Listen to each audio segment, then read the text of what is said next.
Hello, friends, and welcome back to Poetry with Miss Moore.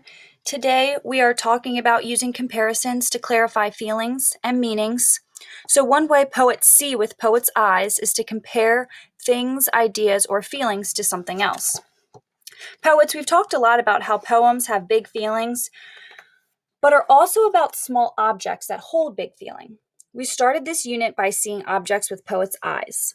Poets see the world inside and out of themselves with poets' eyes. Do you remember how we studied Zoe's poems and how she saw the ceiling in a fresh way as the sky, and as she imagined the pencil sharpener had bees buzzing around inside it? And remember when we all tried to see other objects with fresh eyes like pine cones or feathers, comparing them to other things?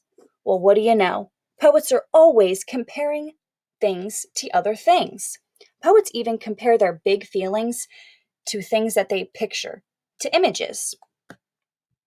So today, I want to teach you that one way poets make meaning in their poems is to compare an object or a feeling or anything at all to something else.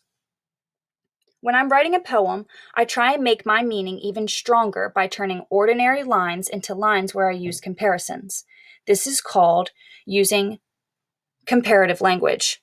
I think about the ways that my feeling or my topics remind me of something else in the world, and then I write what that thing is. So let's look at some ordinary language, and then I'll show you how I say the same thing in a more meaningful way by using comparison. So over here, I have my ordinary language written first on my chart, just kind of written as is. So I have the children kept jumping up to say more ideas. My heart was happy. When I get to school early, the classroom is quiet. The sky is blue, he felt sad, and the clouds are puffy and white. So these sentences are ordinary.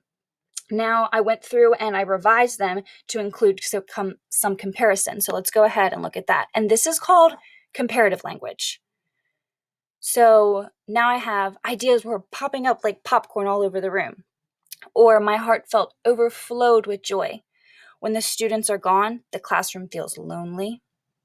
The sky sparkled like the first pool of summer. He was drowning in sadness.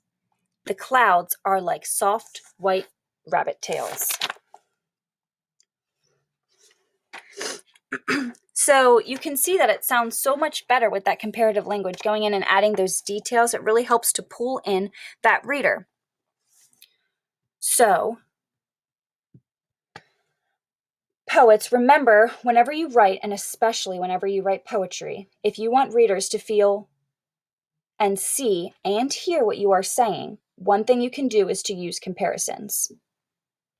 I added this to our chart of poetry decisions that strengthen meaning. Before we talked about making meaning with images and making meaning with music, but now we're really putting it all together.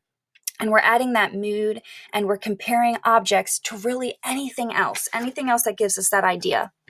All right, so now it is your turn. I want you to give comparisons a try. You can write a whole new poem, or you can go back and edit some of your other ones that you've done. Have an adult record you or take a picture and send it in to us. We would love to keep reading them. You guys are doing an awesome job. Keep it up.